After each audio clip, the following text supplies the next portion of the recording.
हर हर महादेव। जय श्री कृष्ण। मार्गशीर्ष अर्थात अगहन महीने की आपको हार्दिक शुभकामनाएं। आइए इस महीने सुनी जाने वाली सभी कथाओं का रसवादन कर लेते हैं, जिसमें पंचदेवी देवताओं की कथा सबसे पहले है। आरंभ करते हैं। पूर्ण कथा का रसवादन कीजिएगा, बस आपसे यही प्रार्थना है। पंचदेवी देवताओं में सबसे पहले सूर्य नारायण भगवान, गणेश जी महाराज, माता दुर्गा, श्री नारायण और महादेव हैं। उनकी नियमित रूप से कथा सुनी जाए तो भाग्य तो बदलता है ही। आरंभ करते हैं। पहली कथा अमर सुहाग देने वाली है। जो भी माताएं बहनें इस कथा को सुने उनका अमर पीहर और अमर ससुराल रहे, बस यही मेरी प्रार्थना है। इसके बाद महादेव कथा सुनने के बाद हम गणपति गजानन की भी कथा सुनेंगे, बस आप बने रहिएगा। आप जानते होंगे यह जो प्रथम कथा है उसके अनुसार हमेशा एक ब्राह्मण ब्राह्मणी थे, उनकी 5 बेटियां थी। 5 बेटियां विधि विधान से महादेव और माँ पार्वती का जो है पूजन किया करती थी। अमर सुहाग की कथा भी सुनती थी। पूजा के समय चारों बेटियां दीपक जलाती, तो पूजा पूर्ण होने तक हमेशा चारों बेटियों का जो दीपक था वह जलता रहता था, परंतु 5वीं बेटी का दीपक कहानी सुनने से पहले ही खंडित हो जाता था, अर्थात बड़ा हो जाता था। यह देखकर 5वीं बेटी को चिंता होने लगी। सभी बहनों का दीपक तो जलता है, मेरा दीपक क्यों ऐसे खंडित हो जाता है, अर्थात बड़ा हो जाता है, वह यही सोचती। एक दिन 5वीं बेटी ने घर में जाकर माता को सारी बात बताई। जब माँ ने कहा, बेटा इससे चिंता की कोई बात नहीं है, कल तो दीपक में घी अधिक डालना। बेटी ऐसा ही किया। कुछ समय पश्चात ब्राह्मण ने बेटियों का विवाह कर दिया। चारों बेटियों के घर में अन्न धन के भंडार भरे थे, परंतु 5वीं बेटी की आर्थिक स्थिति कमजोर थी। उसके पति जंगल जाकर लकड़ी काटकर घर चलाते थे, परंतु 5वीं बेटी संतोषी और बहुत समझदार थी, कभी किसी से कोई शिकायत नहीं करती थी। विवाह के पश्चात भी नियमित रूप से महादेव माँ पार्वती का पूजन किया करती थी। एक दिन उसका पति कम लकड़ियां लेकर आया तो उसने पति से पूछा कि आज लकड़ी कम क्यों लाए हो जी, क्या बात है? पति ने कहा, आज मेरी तबीयत खराब है, मुझे बुखार है। दूसरे दिन लड़की ने पति से कहा, आज मैं आपकी तबीयत ठीक नहीं है, आज मैं आपके साथ चलूंगी। उसने सास ससुर से आज्ञा लेकर वह पति के साथ चली गई। जंगल में पति की तबीयत खराब हो गई और पति की मृत्यु हो गई। जंगल में अकेली थी, कोई मदद के लिए नहीं था। पति का सर गोद में रखकर विलाप करने लगी। रोते रोते शिव जी पार्वती जी को पुकारने लगी, हे महादेव, हे माँ पार्वती, मैंने सदैव आपका पूजन किया है, ध्यान किया है, व्रत उपवास किए हैं, आपके सिवाय मेरा दुनिया में कोई नहीं है, और घर जाकर अपने बड़े और बूढ़े सास ससुर को क्या कहूँगी। लड़की का विलाप और सच्ची भक्ति को देखकर माँ पार्वती ने कहा, हे प्राणनाथ, इस निर्जन जंगल में हमें कोई पुकार रहा है, हमें उसकी रक्षा करनी चाहिए। माँ पार्वती ने पूछा, लड़की क्या हुआ, तुम आखिर क्यों रो रही हो? तब लड़की ने सारी बात बताई और महादेव जी माता पार्वती जी के जो है पूर्ण रूप से कहने लगी और विनती करने लगी कि उसकी पूजा भक्ति से प्रसन्न होकर माता पार्वती ने उसे जीवन दान दे दिया, उसके पति को, और आशीर्वाद दिया कि यदि कोई भी सुहागिन स्त्री श्रद्धा भक्ति से, भले ही कम सामग्री हो, कम समय हो, परंतु श्रद्धा भक्ति से अमर सुहाग के लिए विशेष प्रार्थना करते हुए शिव पार्वती का पूजन करेंगे, सुंदर कथा का सुंदर श्रवण करेंगे, वह सदैव अखंड सौभाग्यवती रहेंगे। उसके घर सुख संपदा अन्न धन के भंडार भरे रहें। इस तरह से यह प्रथम कथा थी। प्रिय श्रोताओं, जो मैंने आपको सुनाई, हे पार्वती माता, हे महादेव, जीवन में जो भी इस कथा को सुने उसके जीवन में खुशियां बनी के साथ इस कहानी का आरंभ करते हैं। कथा अनुसार एक समय की बात है, एक सेठ जी थे। उनके घर पीढ़ियों से धन ऐश्वर्य प्रचुर मात्रा में थी, अर्थात वह धन संपदा के खूब स्वामी थे, परंतु लक्ष्मी जी का स्वरूप तो चंचल है, आज यहाँ तो कल वहाँ। जब उनका मन सेठ जी के घर से भर गया तो वह दूसरे किसी घर में जाने के लिए लालायित हो उठी। एक रात लक्ष्मी जी सेठ जी के सपने में आती हैं। सेठ जी ने देखा लाल वस्त्रों में सजी धजी सुंदर स्त्री उनके घर से निकलकर बाहर जा रही है। सेठ जी उनसे पूछते हैं, देवी आप कौन हो?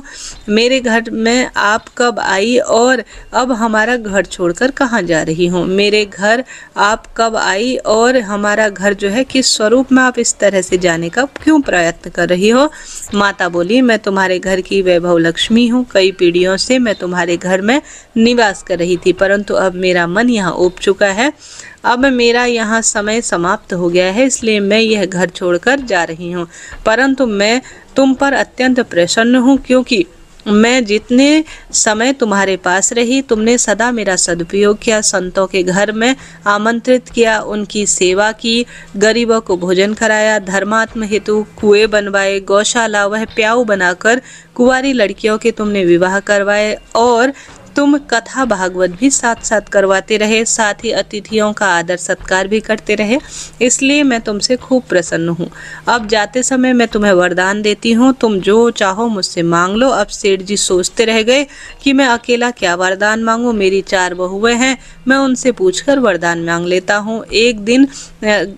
एक दिन का जो है माता लक्ष्मी से वह समय मांग लेते हैं। तब सेठ जी लक्ष्मी जी से कहते हैं, माता मेरी 4 बहुएं हैं, मैं उनसे सलाह मशवरा लेकर आपको बताता हूँ कि मुझे क्या वर चाहिए। लक्ष्मी जी बोली, ठीक है, मैं कल फिर आ जाऊंगी, तब तुम मुझे अपना वर मांग लेना।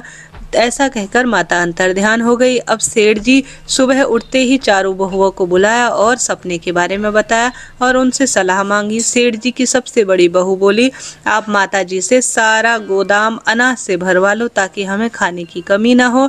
सेठ जी की दूसरी बहू से पूछा तो वह बोली, पिताजी अनाज में तो कीड़े पड़ जाएंगे, अनाज खराब हो जाएगा, इसलिए माता से सोना चांदी भरकर तिजोरी खूब रूप में अंधा जो है बहुत ज्यादा इतना धन मांग लो कि 7 पुस्ते खा जाए।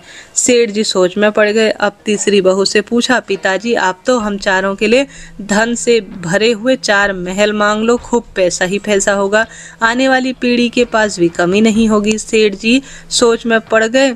तब उन्होंने अपनी छोटी बहू से पूछा, वह थोड़ी मध्यम वर्ग से थी और धार्मिक प्रवृत्ति की थी। वह बोली, पिताजी लक्ष्मी माता को अगर जाना है तो वह अवश्य ही जाएंगी, फिर धन संपत्ति कुछ भी नहीं टिकेगी, अगर टिक भी गई हो तो हमारी आने वाली पीढ़ी उसे देखकर आलस और अहंकारी हो जाएगी, इसलिए पिताजी आप लक्ष्मी जी से कहें कि वह अगर जाना चाहती हैं तो अवश्य जाए, किंतु हमें यह वरदान दे दीजिए कि हमारे घर में सज्जनों की पूजा होती रहे, हरि कथा होती रहे, मेहमान आए तो उनका आदर सत्कार हम करते रहें और परिवार के सभी सदस्यों के बीच प्रेम भाव बना रहे, क्योंकि अगर प्रेम होगा तो किसी को कोई परेशानी नहीं होगी, सब मिलजुल कर आने वाली विपदाओं को भी काट लेंगे। सेठ जी की छोटी बहू की बात को समझ सुंदर रूप में प्रसन्न हुए। वह खुशी खुशी रात खत्म होने का इंतजार करने लगे। रात खत्म हो गई। माता फिर से सेठ जी के सपने में आई और सेठ जी से पूछते हैं कि तुमने अपनी बहू से अब तो सलाह मशवरा कर लिया होगा, बोलो तुम्हें क्या चाहिए। सेठ जी कहते हैं कि हे माते, यदि आप प्रसन्न हैं तो मुझे यह वरदान दीजिए कि मेरे घर में सदैव हरि कीर्तन होता रहे, संतों की सेवा होती रहे, अतिथियों का सत्कार होता रहे और हमारे परिवार के सदस्यों में आपस में खूब प्रेम बना रहे। यह सुनकर माता चौंक जाती है और कहती है, यह तुमने क्या मांग लिया। जिस घर में हरि कथा होगी, संतों की सेवा होगी, साक्षात नारायण निवास करेंगे और जहाँ नारायण वास करेंगे वहाँ मेरा निश्चित रूप से वास होगा। यह वरदान मांगकर तुमने तो मुझे हमेशा के लिए अपने घर में रख लिया और विवश कर दिया। यह कहकर लक्ष्मी जी सेठ जी के घर में स्थायी रूप से वास करने लगी। हे लक्ष्मी माता, जैसे सेठ के घर में हमेशा के लिए आप विराजमान हो गई, उसी तरह इस कथा को कहने वाले, सुनने वाले और हुंकारा उघरने वाले सभी भक्तों के घर में खूब अन्न धन के भंडार भरना, खूब बहुएं पोते देना और बेटों की हमेशा लंबी उम्र करना। प्रेम से बोलिए माता लक्ष्मी की जय। प्रिय श्रोताजनों, गणेश जी की कथा बिना तो हर दिन ही अधूरा है और गणेश जी माता लक्ष्मी के दत्तक पुत्र भी माने जाते हैं। तो सबसे पहले गणेश जी की कथा सुन लेते हैं, उसके बाद अन्य कथाएं भी सुनेंगे जो कि इस महीने में अटूट रूप से परिवार को एक करने वाली, सुख सौभाग्य देने वाली कथाएं हैं। तो पूरा वीडियो सुनिएगा जी, अंत तक बने रहिएगा। बोलिए गणेश जी महाराज जी की जय। कथा अनुसार एक समय की बात है, एक भाई बहन रहते थे। बहन का नियम था कि वह अपने भाई का चेहरा देखकर ही खाना खाती थी। हर रोज वह सुबह उठती थी, घर का सारा काम निपटाती थी, अपने भाई का मुख देखने के लिए उसके घर जाती थी। एक दिन रास्ते में एक पीपल के नीचे गणेश जी की मूर्ति थी। उसने भगवान के सामने हाथ जोड़कर कहा कि मेरे जैसा अमर सुहाग और मेरे जैसा अमर पीहर सबको देना। यह कहकर वह आगे बढ़ जाती है। जंगल की झाड़ियों के कांटे उसके पैर में रोज चुभ जाया करते थे। एक दिन भाई के घर पहुंची और भाई का मुख देखकर बैठ गई। तो भाभी ने पूछा, पैरों में क्या हो गया है। यह सुनकर भाभी ने जवाब दिया, भाभी को जवाब दिया कि रास्ते में आते हैं तो कांटे खूब चुभ जाते हैं। जब वह वापस अपने घर गई तब भाभी ने अपने पति से कहा, रास्ते को साफ करवा दो, आपकी बहन के पाँव में कांटे चुभ जाते हैं।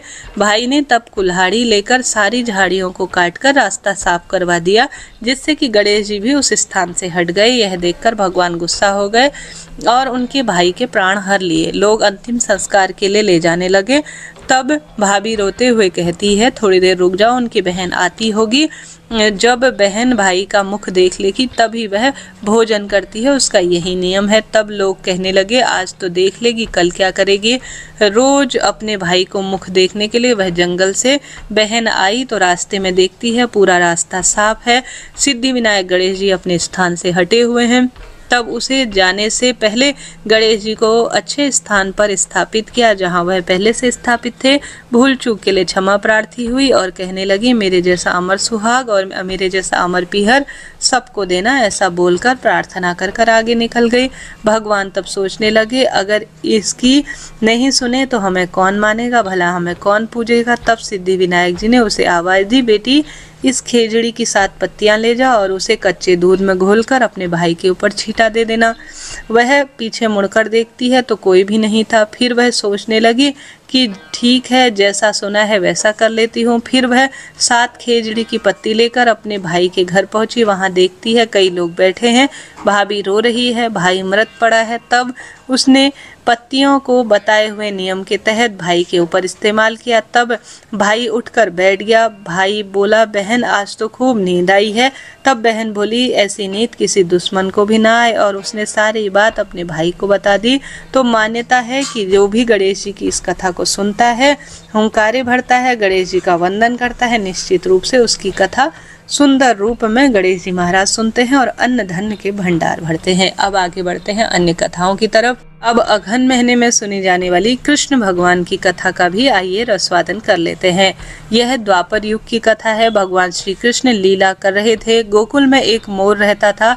वह नित्य प्रतिदिन भगवान की लीलाओं को देखता और प्रभु की कृपा पाना चाहता था। वह मोर भगवान के द्वार पर जाकर डेरा डाल लिया और भगवान के नाम का रटन लगाने लगा। जब भी भगवान भीतर आते जाते थे, गोविंद गोविंद गोपाल गोपाल रटता रहता था। ऐसा ही करते करते 7 साल बीत गए, परंतु भगवान का ध्यान उस पर नहीं गया। एक दिन वह काफी निराश होकर बैठा और रोने लगा। उसी समय वहां एक मैना उड़ती हुई आई। उसके पास मैना बैठी और रोते हुए मोर की नजर मैना पर पड़ी और मैना ने कहा, मैं बहुत हैरान हूँ कि कृष्ण भगवान के द्वार पर कोई रो रहा है। मोर ने कहा कि मैं पिछले 1 साल से इस छलिया के द्वार पर बैठा हूँ, पर इसकी दृष्टि मेरे पर नहीं पड़ी है। पर इन्होंने मुझे एक बार भी नहीं देखा, इसलिए आज निराश होकर मेरी आंख से आंसू निकल रहे हैं। मैना ने कहा, तुम चिंता मत करो, मैं श्री राधे रानी जी के बरसाने में जा रही हूँ। वह बड़ी दयालु और कृपालु हैं। तुम मेरे साथ चलना बरसाने में, वहां तुम अवश्य ही तुम्हारे जीवन की कामना सिद्ध होगी और तुम्हारी मनोकामना पूर्ण होगी। दोनों बरसाने गए और वहां पर सुंदर रूप में विराजे।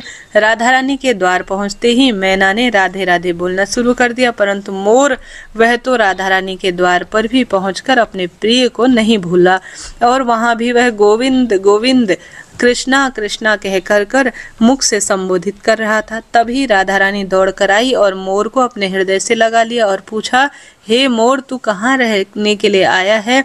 तब मोर बोला, जय हो राधा रानी की, आज तक किसी ने नहीं सुना, पर आप तो करुणामयी हो, तुरंत आज देख ही लिया। राधा रानी बोली कि कैसे नहीं देखती, तुम तो मेरे गोविंद का नाम ले रहे हो। तो वह बोली, आज कैसे तुम बरसाने आए हो? तब वह बोला, मैं श्री कृष्ण भगवान के द्वार पर 1 वर्ष से पड़ा हुआ हूँ। कृष्ण कृष्ण कहता हूँ, आना तो दूर, एक नजर भरकर कृष्ण जी ने देखा तब नहीं। तब राधा रानी ने कहा, अरे नहीं मेरे कृष्ण ऐसे नहीं हैं, अब तुम जाओ और जाकर फिर से उनके द्वार पर आवाज लगाओ, परंतु इस बार राधे राधे बोलना। मोर ने राधा रानी की बात मानी और तुरंत वहां से गोकुल आ गया और आते ही रटने लगा, राधे राधे राधे राधे। जब भगवान कृष्ण ने यह सुना तो द्वार पर कौन राधे राधे पुकार रहा है, तो भागते हुए मोर के पास आ गए और उसे तुरंत गले लगा लिया और पूछा, अरे मोर, तुम यहाँ कैसे आए हो? मोर ने कहा, वाह रे छलिया, पिछले 1 वर्ष से तुम्हारे नाम की रटन लगाए हुआ हूँ। आना तो दूर, कृपा दृष्टि से देखा भी नहीं, आज जल की एक बूंद भी नहीं तिलाई, और आज श्री राधे राधे नाम सुनते ही दौड़े चले गए। भगवान श्री कृष्ण बोले, अरे मोर, बातों में मत उलझाओ, पूरी बात बताओ। तब मोर ने कहा, पिछले कई समय से आपके द्वार पर आपके नाम की रट रहा हूँ, परंतु आपका ध्यान मेरी तरफ गया ही नहीं। मैं तो बरसाने में श्री जी के धाम गया था। और इस तरह मोर ने सारा वृतांत भगवान को सुना दिया। तब भगवान श्री कृष्ण बोले, तुम मेरे द्वार पर थे, तुम्हें मैं जल की एक बूंद न पिला पाया, यह मैंने पाप किया, और राधा नाम लेकर तूने मुझे पा लिया। तेरा ऐसा सौभाग्य है, तेरे मुख से राधा नाम निकला है, तू बड़ा बड़भागी है। इसलिए मैं तुझे वरदान देता हूँ कि जब तक सृष्टि रहेगी तेरा पंख सदैव मेरे शीश पर विराजमान रहेगा, और जो भी भक्त राधा नाम लेगा वह सदैव मेरे शीश पर रहेगा, मेरी कृपा का पात्र होगा। इसलिए यदि भगवान श्री कृष्ण को प्राप्त करना चाहते हैं तो प्रेम से बोलिए, राधे राधे राधे राधे। कितना सुंदर कथा है ना प्रिय श्रोताजनों, आप सुन पा रहे हैं तो कमेंट्स बॉक्स में राधे राधे लिख दीजिए। प्रिय श्रोताजनों, आगे बढ़ने से पहले मार्गशीर्ष महीने के बारे में आइए पूर्ण रूप से जान लेते हैं, जो कि भगवान श्री कृष्ण की कृपा दिलाने वाला होता है। जैसा कि आप जानते होंगे, इस महीने का संबंध मृगशिरा नक्षत्र से होता है, इसी कारण से इस महीने का नाम मार्गशीर्ष पड़ा। कहीं कहीं पर इसे अघन महीने के रूप में भी जाना जाता है, और गीता में स्वयं भगवान श्री कृष्ण कहते हैं, मैं माहों में अघन का महीना हूँ। हिंदू कैलेंडर के अनुसार कार्तिक के बाद मार्गशीर्ष माह की शुरुआत होती है, जो कि 9वां महीना माना जाता है। पुराणों में इस माह की खूब महिमा कही गई है, और सुंदर रूप में इस महीने ध्यान भजन खूब सुंदर रूप में जाना जाता है। मार्गशीर्ष माह के भगवान जी श्री कृष्ण के बाल स्वरूप की कथा का भी श्रवण किया जाता है, जिससे माता यशोदा के जीवन को भी दर्शाया गया है। साथ ही यह भी जाना जाता है कि सतयुग में देवों ने वर्ष का आरंभ मार्गशीर्ष कृष्ण पक्ष की प्रतिपदा से ही किया था। साथ ही ऐसी मान्यता है, ऋषि कश्यप ने भी इस महीने के दौरान कश्मीर नामक जगह की स्थापना की थी। मार्गशीर्ष माह के दौरान जमुना नदी में स्नान दान बड़ा महत्वपूर्ण माना जाता है।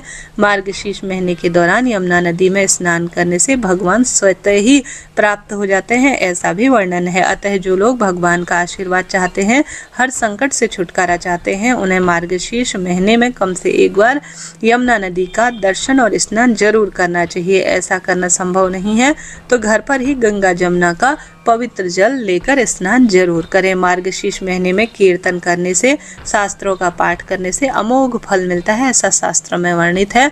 अगर आप संतान की चाह रखते हैं तो श्री कृष्ण भगवान की आराधना करने से आपको संतान की प्राप्ति सरलता से हो जाती है, ऐसा शास्त्र में वर्णित है। इस महीने में सांवले सलोने भगवान श्री कृष्ण की उपासना करना, पवित्र नदियां, तट, सरोवर में स्नान करना शुभ माना जाता है। इस महीने में किए गए कोई भी कार्य बहुत रूप में सफल माने जाते हैं, अर्थात यह मंगल कार्यों के लिए, शादी विवाह के लिए शुभ महीना जाना जाता है। इस महीने सच्चे भाव से भगवान श्री कृष्ण की आराधना करने से चंद्रमा से अमृत तत्व की प्राप्ति होती है, ऐसा भी वर्णन है।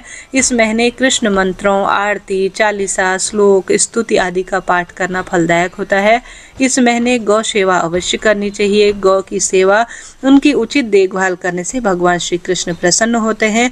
इस महीने गाय की शुद्ध घी का दिया भगवान श्री कृष्ण के मंदिरों में जलाना चाहिए। इसके अलावा भगवान श्री कृष्ण को अपना बनाने के लिए पूर्ण रूप से राधा नाम का जाप करना चाहिए। इस महीने अगर प्रेम भाव से श्री कृष्ण को पुकारें तो निश्चित रूप से वह प्राप्त होते हैं। इस महीने शरीर में तेल मालिश करना शुभ माना जाता है। इस महीने गीता का पाठ करना, जप तप करना, कृष्ण का ध्यान करना श्रेष्ठ माना जाता है। इस महीने स्कंद पुराण के अनुसार श्री कृष्ण और राधा कृपा के लिए मनुष्य को मार्गशीर्ष महीने में निरंतर व्रत, उपवास और भजन कीर्तन आदि करते रहना चाहिए। इस महीने कुछ चीजें खाने की मना है, जैसे वत्सा युक्त भोजन और जीरा, यह पूर्ण रूप से शास्त्रों में मनाही की गई है। इस महीने भगवान शिव की उपासना, श्री हरि विष्णु की उपासना, राधा नाम का जाप, भगवान श्री कृष्ण के मंत्रों का स्मरण भाग्य प्रबल करने वाला होता है।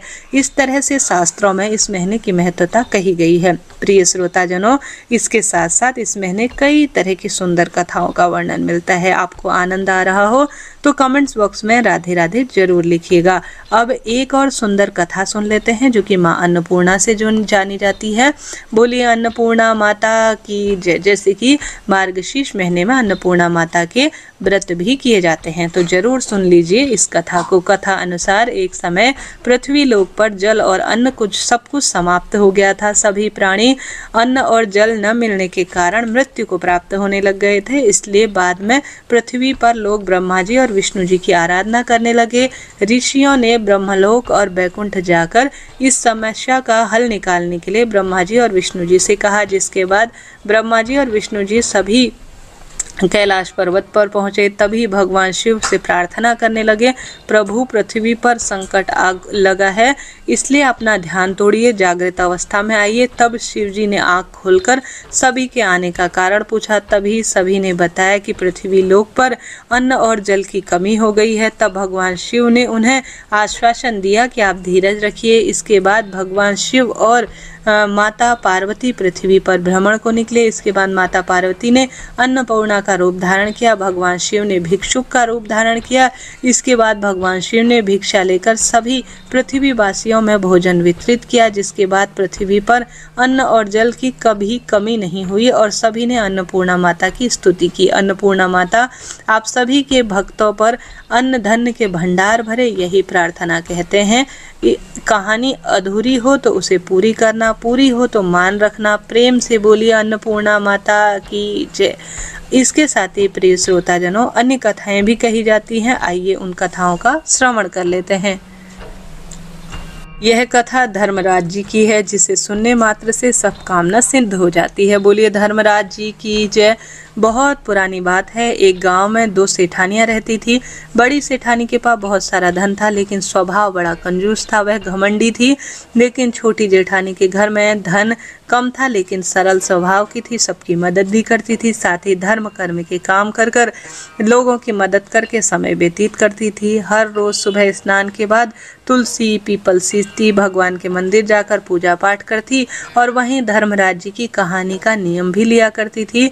यह सब देखकर बड़ी सेठानी हंसती थी और कहती थी, यह तो फालतू कामों में अपना समय व्यतीत करती है। ऐसे ही दिन बीतते गए और दोनों सेठानियां बूढ़ी हो गई और एक दिन दोनों की मृत्यु हो गई। छोटी सेठानी को लेने के लिए धर्मराज जी ने अपना विमान भेजा और बड़ी सेठानी को दूत मारते हुए ले जाने लगे। रास्ते में बड़ी सेठानी ने कहा कि मुझे भूख लगी है। तब दूत बोले कि यदि तुमने अपने संपूर्ण जीवन में किसी को खाना खिलाया हो तभी हम तुम्हें खाना देंगे, अन्यथा कभी नहीं देंगे। थोड़ी देर बाद उसने फिर से कहा, मुझे प्यास लगी है। तभी दूतों ने कहा, यदि जीवन में किसी प्यासे को पानी पिलाया है तभी हम तुम्हें पानी देंगे, अन्यथा नहीं देंगे। इस प्रकार उसने पानी भी उसे नहीं मिला। आगे रास्ते में कांटे चुभने लगे, तेज गर्मी पड़ने लगी, लेकिन दूत उसे घसीटते हुए ले जा रहे थे। अब बड़ी सेठानी बड़ा पछतावा करने लगी कि मेरे पास सब कुछ होते हुए भी धर्म कर्म का कोई काम नहीं किया। कठिनाइयों के बाद वह धर्म नगरी पहुंची।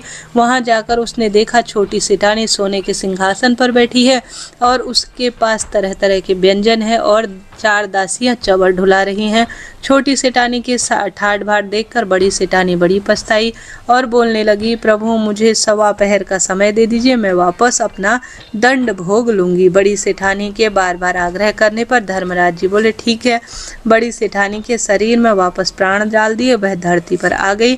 पंडितों को बुलाकर धर्मराज जी की कथा सुनी और सब प्रकार के दान करे, उद्यापन करा। उद्यापन में 13 पाव ज्वार, आदमी व औरत के वस्त्र, सुहाग सामग्री, छावड़ी, भगवान की मूर्ति, वेट, स्वेटर, मोजे, कंबल, तिल के लड्डू, सोना चांदी सामान, सिंहासन, आसन, लोटा, डोरी, कथा की किताब, छतरी, लालटेन, चप्पल, जपमाला, सारी वस्तु धर्मराज जी के उद्यापन में दान दी। साथ ही ब्राह्मण ब्राह्मणी को जोड़े से जिमाकर दक्षिणा दी और मीठे वचनों से उन्हें विदा किया। इतने में समय पूरा हो गया। अब की बार बड़ी सेठानी बड़ी सेठानी सुंदर रूप में महाराज जी के पास गई, तब उन्हें स्वर्ग लोक में स्थान प्राप्त हुआ। हे धर्मराज जी महाराज, जैसे आपने उन देवरानी जेठानी पर सेठानी पर कृपा करी, उसी तरह से सभी भक्तों पर खूब कृपा करना। कहानी अधूरी हो तो उसे पूरी करना, पूरी हो तो उसे मान रखना। सबके नित्य नेम और नियम के व्रतों को पूर्ण करना। प्रेम से बोलिए धर्मराज जी की जय। प्रिय श्रोताजनों, इस तरह से मार्गशीर्ष महीने में सुनी जाने वाली सभी कथाओं का मैंने आपको रसवादन कराया। जरा सा भी वीडियो आनंद रूप में रहा हो तो वीडियो को लाइक करें, शेयर करें और इस वीडियो को आप सभी के साथ शेयर कर जय जय श्री राधे लिखना ना भूलें। कौन सी कथाएं सुनना चाहते हैं यह भी जरूर बताइएगा। राधे राधे।